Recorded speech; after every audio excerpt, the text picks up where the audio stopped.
All right, now without further ado, I'm gonna go ahead and continue the second part of the series on BGS. I want to talk about classical Marxism.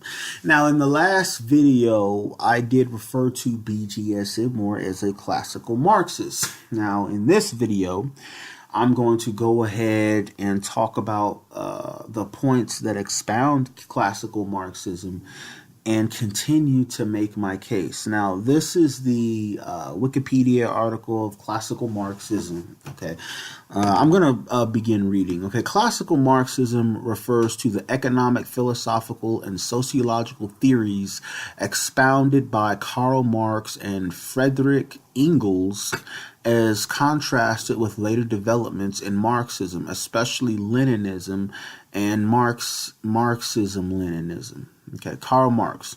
Okay, was born May 5th, 1818, Trier, Germany. Um,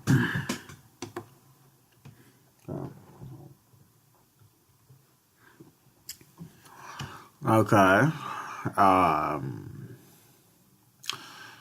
died March 14th, 1883, London. Okay, was an immensely influential German philosopher, sociologist, political economist, and revolutionary socialist. Okay, Marx addressed a wide range of issues, including alienation and exploitation of the worker, the capitalist mode of production, and historical materialism, although he is most famous for his analysis of history in terms of class struggles, summed up in the opening line of the introduction to the Communist Manifesto. The history of all hitherto existing society is the history of class struggles. Now, I want to stop right there. Now, as a student of history myself, that's an opinion.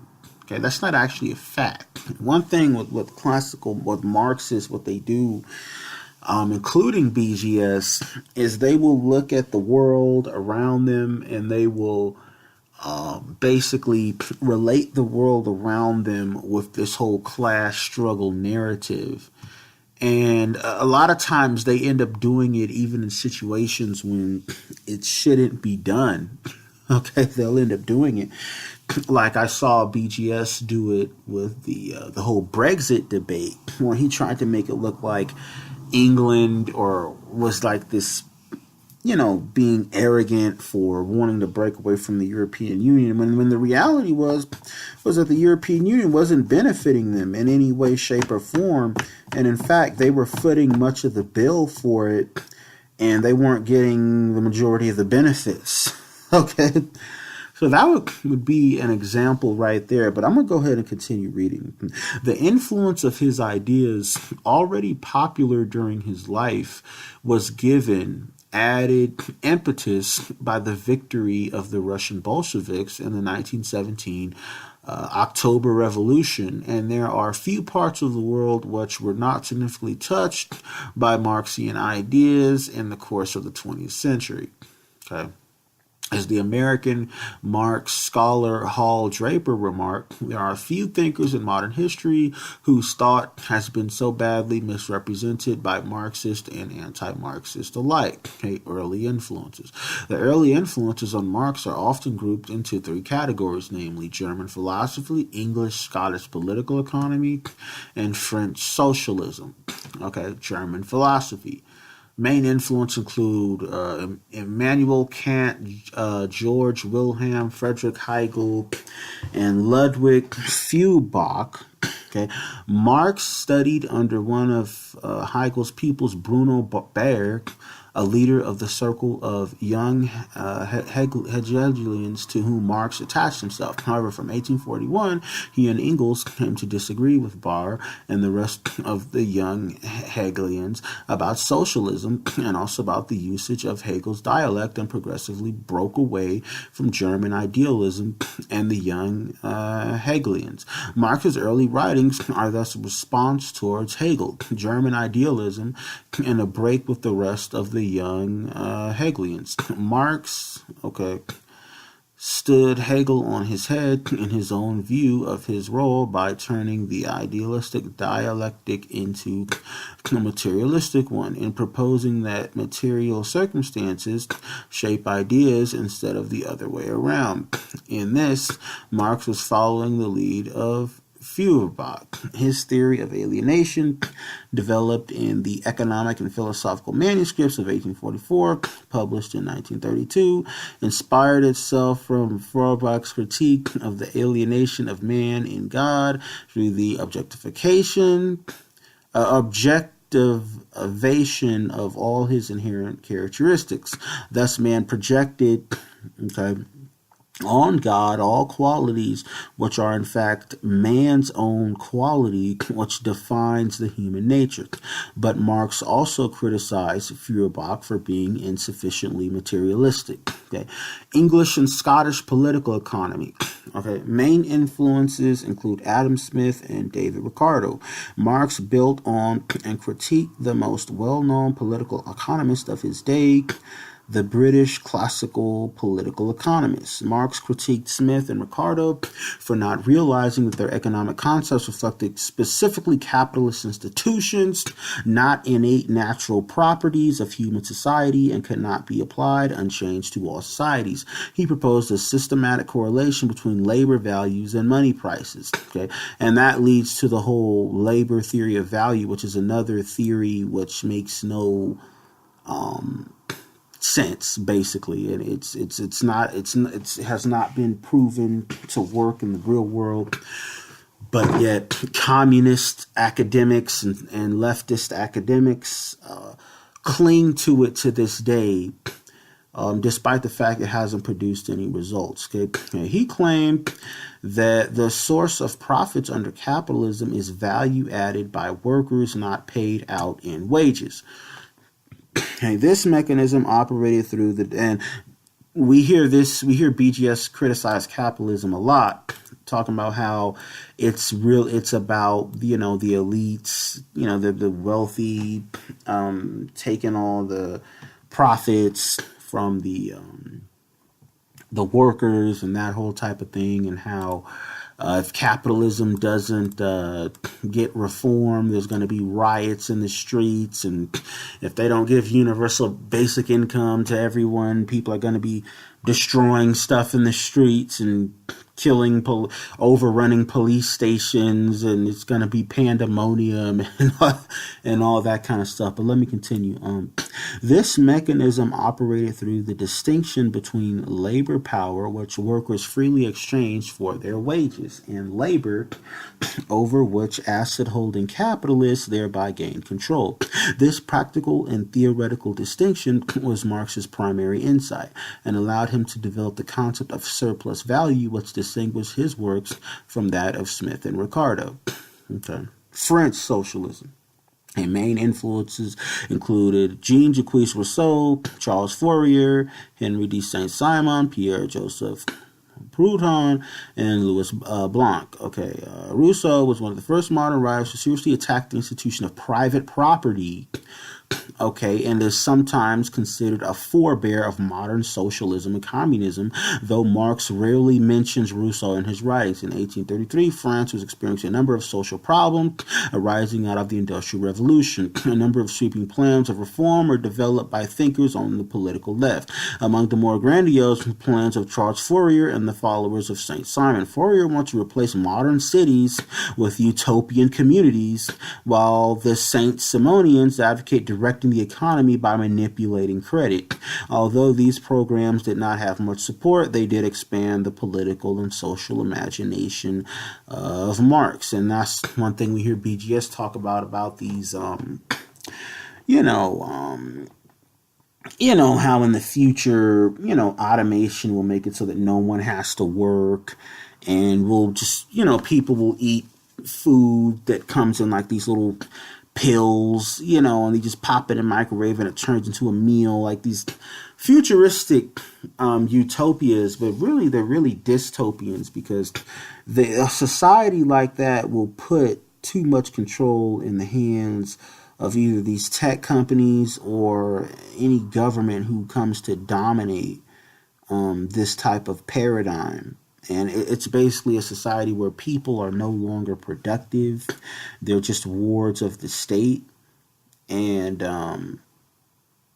you know, it goes along with this whole hyper automation theory. Now, Louis Blanc is perhaps best known for originating the social principle, later adopted by Marx, of how labor and income should be distributed, from each according to his abilities to each according to his needs. Now, that's a whole nother video altogether, because that's not really how economics works. You know, this whole from each according to his abilities to each according to his needs, that's very flawed economically when it comes to real world economics. But I digress. I'm going to continue.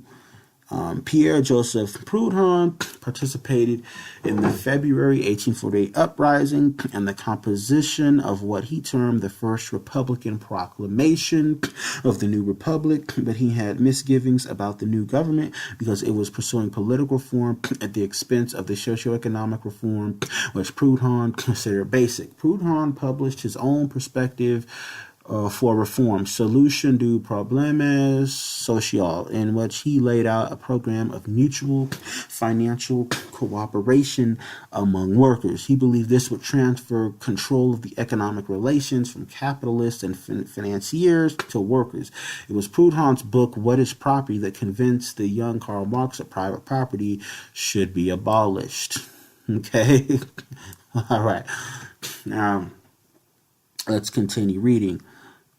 Other influences on Marx. Main influences include Friedrich Engels, ancient Greek materialism, Giambattista Vico, and Lewis H. Morgan. Marx's revision of Hegelianism was also influenced by Engels' book, The Condition of the Working Class in England in 1844, which led Marx to conceive of the historical dialect in terms of class conflict and to see the modern working class as the most progressive force for revolution. Marx was influenced by antique materialism, especially Epicurus, to whom Marx dedicated his thesis, The Difference Between the Democritian and Epicurean Philosophy of Nature, 1841, for his materialism and theory of Klineman, which opened up a realm of liberty. Okay. Giambattista Vico propounded a cyclical theory of history, according to which human societies progress through a series of stages from barbarism to civilization and then return to barbarism. In the first stage, called the Age of the Gods, religion, the family, and other basic institutions emerge in the succeeding Age of Heroes. The common people are kept in subjection by a dominant class of nobles.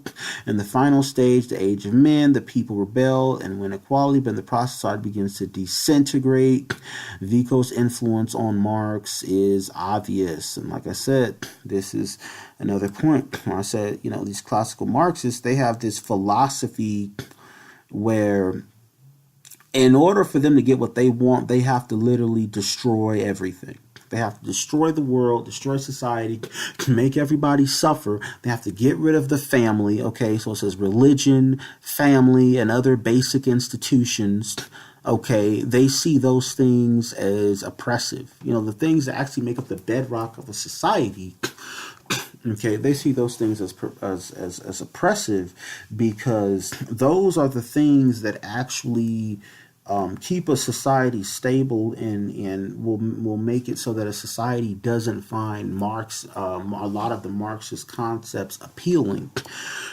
And that's another thing involving this BGS character, is that he is a Marxist. He doesn't value the concept of the family, which is why he is a MGTOW. This is why he advanced. He's telling all these young guys that this is a world that doesn't need people anymore, that you're not needed anymore. There's no point in having a family. There's no point in trying to strive or do anything or build anything. Your fate is in the hands of these elites and these tech companies and stuff. And, and this is the very same mindset that we see right here. Okay, so I'm going to continue reading. Okay, Marx drew on Lewis H. Morgan and his social evolution theory. He wrote a collection of notebooks from his reading of Lewis Morgan, but they are regarded as being quite obscure and only available in scholarly editions. Okay, Frederick Engels. Frederick Engels, born November 28th, 1820, reported Russia, August 5th, 1895. London, okay, was a 19th century German political philosopher. He developed communist theory alongside his better-known collaborator Karl Marx. Okay. In 1842, his father sent the young Engels to England to help manage his cotton factory in Manchester. Shocked by the widespread poverty, Engels began writing an account which he published in 1845 as The Condition of the Working Class in England in 1844. In July 1845, Engels went to England where he met an Irish working class woman named Mary Burns, with whom he lived until her death in 1863. Later, Engels lived with her sister Lizzie, marrying her the day before she died in 18. So this dude was a player. Okay, first he was living with the Mary Burns chick. She dies. He goes and lives with her sister, and then he marries her the day before she dies. What the fuck? You know what I mean? This nigga, this dude, she must have had some kind of money or something. He said, you know what, let me marry this bitch because she about to croak anyways so I can get that paper. You know what I mean? You know what I mean? But this is common of Marxists, that they always parasite off of productive people and try to get other people's wealth and stuff like that. We'll see a lot of this in the future when I discuss the Chinese Communist Revolution.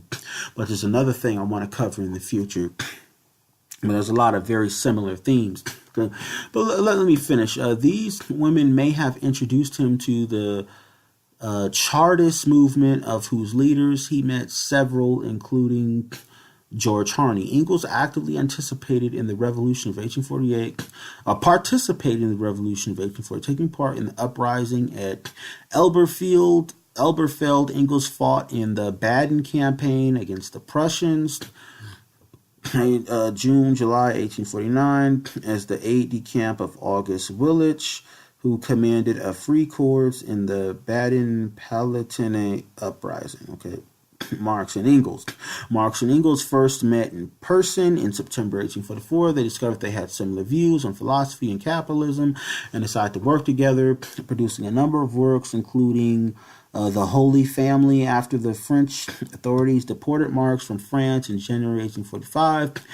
Engels and Marx decided to move to Belgium, which then permitted greater freedom of expression than some other countries in Europe. Engels and Marx returned to Brussels in January 1846, where they set up the Communist Correspondence Committee.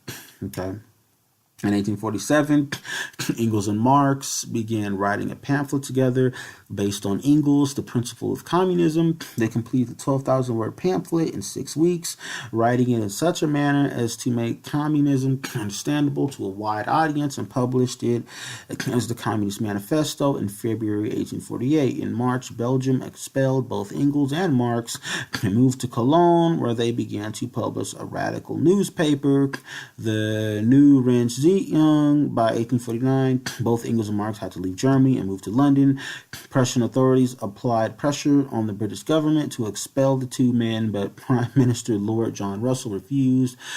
With only the money that Engels could raise, the Marx family lived in extreme poverty. The contributions of Marx and Engels to the formation of Marxist theory have been described as inseparable. Okay, now main ideas. Marx's main ideas include alienation. Marx refers to the alienation of people from aspects of human nature, usually translates as species essence or species being. He believed that alienation is a systematic result of capitalism. In capitalism, the fruits of production belong to the employers, who expropriate the surplus created by others, and in so doing, generate alienated labor. Alienation describes objective features of a person's situation in capitalism. It is not necessary for them to believe or feel that they are alienated. Okay. Base and superstructure. Marx and Engels used the base superstructure concept to explain the idea that the totality of relations among people with regard to the social production of their existence forms the economic basis on which arises a superstructure of political and legal institutions. To the base corresponds the social consciousness, which includes religious, philosophical, and other main ideas.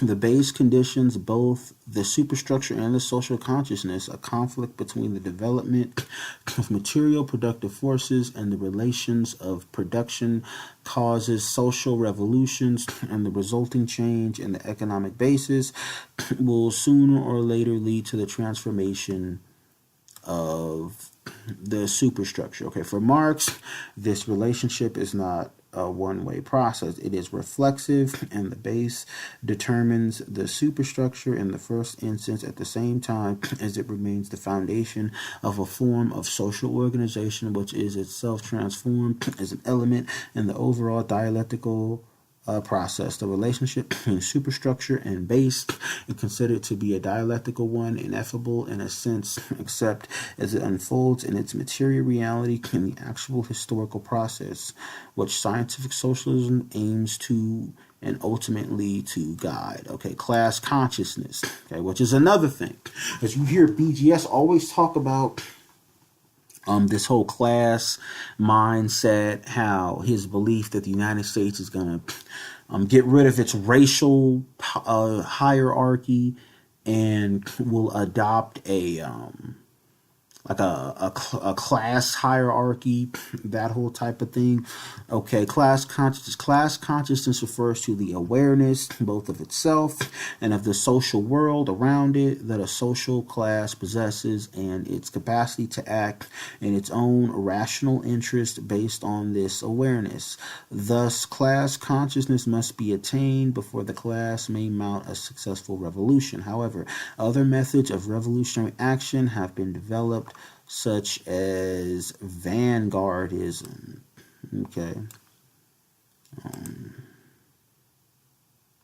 All right. I'm going to continue. Okay, exploitation. Marx refers to the exploitation of an entire segment or class of society by another. He sees it as being an inherent feature and key element of capitalism and free markets. The profit gained by the capitalist is the difference between the value of the product made by the worker and the actual wage that the worker receives. In other words, capitalism functions on the basis of paying workers less than the full value of their labor in order to enable the capitalist class to turn a profit. Okay, historical materialism. Okay, historical materialism was first articulated by Marx, although he himself never used the term. It looks for the causes of developments and changes in human societies in the way in which humans collectively make the means to life, thus giving an emphasis through economic analysis to everything that coexists with the economic base of society, e.g. social classes, political structures, ideologies. Okay, means of production.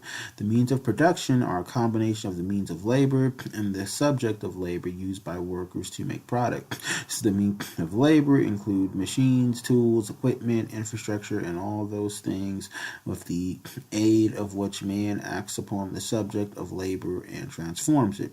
The subject of labor includes raw materials and materials directly taken from nature. Means of production by themselves produce nothing. Labor power is needed for production to take place. Okay, ideology. Without offering a general definition for ideology, Marx on several instances has used the term to designate the production of images and social reality. According to Engels, ideology is a process accomplished by the so-called thinker consciously, it is true, but with false consciousness. The real motive forces impelling him remain unknown to him. Otherwise, it simply would not be an ideological process. Hence, he imagines false or seeming motive forces. Because the ruling class controls the society's means of production, the superstructure of society, as well as its ruling ideas, will be determined according to what is in the ruling class' best interest. As Marx said famously in the German ideology, the ideas of the ruling class are in every epoch the ruling ideas, i.e. the class, which is the ruling material for society, is at the same time its ruling intellectual force. Therefore, the ideology of a society is of enormous importance since it confuses the alienated groups and can create false consciousness such as commodity fightism, perceiving labor as capital, a degradation of human life. All right. Mode of production. The mode of production is a specific combination of productive forces, including human, the means of production, and labor power, tools, equipment, buildings, and technologies, materials, and improvement in social and technical relations of production, including the property, power, and control relations governing society's productive assets, often codified in law, cooperative work relations, and forms of association, relations between people and the objects of their work, and the relations between social classes. Okay.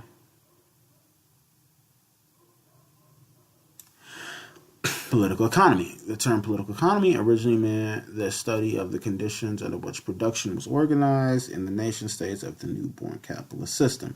Political economy then studies the mechanism of human activity and organizing material and the mechanism of distributing the surplus or the deficit that is the result of that activity. Political economy studies the means of production, specifically capital, and how this manifests itself in economic activity. Okay, now the concept of class. Okay, you have the proletariat, those individuals who sell their labor power. Okay, and who in the capitalist mode of production do not own the means of production. And you have the bourgeois, those who own the means of production and buy labor power from the proletariat, who are recompensed by a salary, thus exploiting the proletariat. So you have the whole class warfare mindset that you have now. That's basically this is BGS IMOR's ideology, y'all. I mean, there really is no simpler way to put it. Okay. He calls himself an amoral pragmatist and all that, but that's not the case. The reality is BGS IMOR is a classical Marxist. There is no ifs, ands, or buts about it. I just want to get that video out there. I'm going to add this video to the playlist of BGS. I want to hear your guys' opinions and feedback of this on this research. Let me know what y'all think. Your feedback is very much appreciated. Thank you.